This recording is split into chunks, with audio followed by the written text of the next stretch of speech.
painting phase option. So if you needed something other than noise, other than specularity, another thing that you can add is the finite details. So in this case, I had this really cool stencil of a hand, like the white hand of Saruman, and I thought it would be kind of cool to go in to one of the layers here on this object and add that in. So I got the object, and I got a diffuse layer, and I got a specularity layer. So what I'm going to do is go to the diffuse area, drop that down, hit add, new diffuse, and I'll just call this hand just so I can get it or know where it's at. In Unit 1 I taught you how to make stencils, so we're just going to use this stencil, S on the keyboard, to stamp right in this area. And I think it would be better on the side of the creature. Now I like it just right there.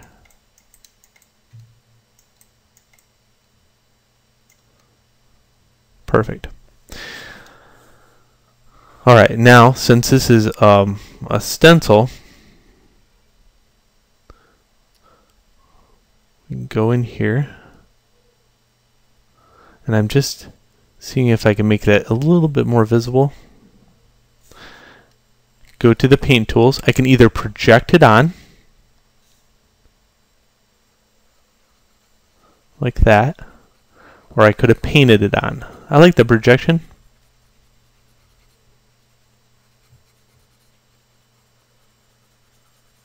Perfect.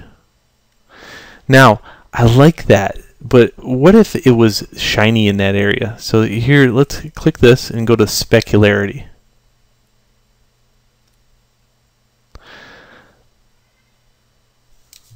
We'll right click on this one, or lightly click over it, and it should ask, or go here. I'm looking for the rename option, and sometimes it's kind of, there we go.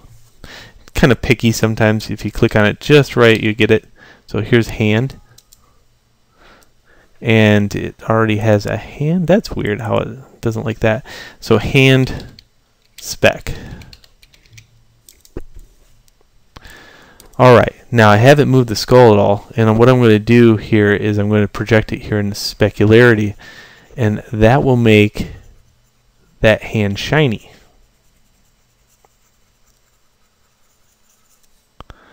Perfect. So now let's turn off our stencil by hitting Q, and you can see I got that, but I don't like how it's right here. You see that? Like in the skull, those orbital sockets back might not have that amount of detail. So what I'm going to do is, there is a paint erase, and if I go to the diffuse one, I can kind of erase that back.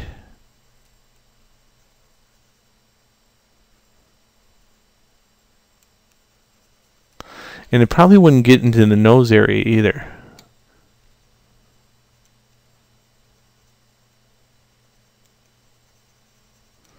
And then I'll just go to the specularity and do the same thing.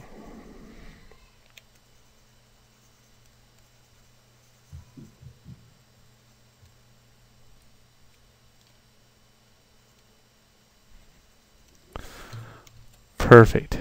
That's exactly what I want.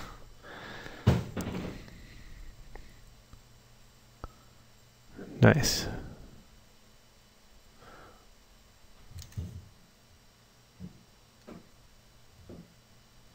Alright, so I have everything, all the options I took, and now if you go to display, you can go to flat lighting, and this is what I have. We need to cure this. This is what it kind of looks like without any shading capabilities. We need to be able to have the shading available on the actual skull. So that's why we export and combine all these great textures together, and that's where the next video comes in. Alright, so no more options. Let's go to that phase.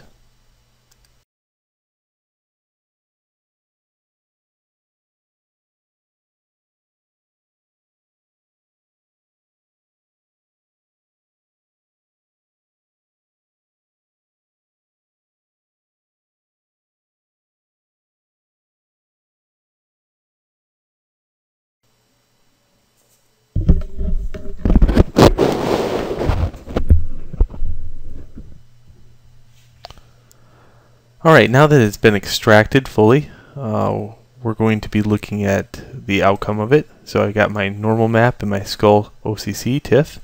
If you look at it, let's uncheck this box. There we go, uncheck it back. You can see all the detail, and the ambient occlusion kind of just strengthens that detail with the black. Very, very nice. Now, let's go look at the folder that this exported into. If we go to Dropbox, work in progress, skull. Here's my normal map and OCC map. Good.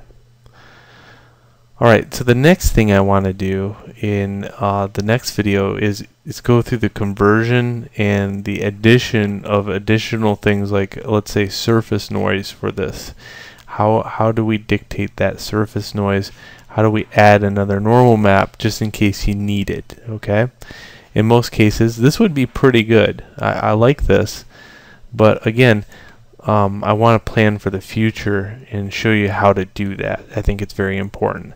So we're going to go a little bit nuts and say, hey, what if the skull was made out of, let's say, a rust or a steel? Okay, what happens then? So let's go on to the next video where we can look at that process.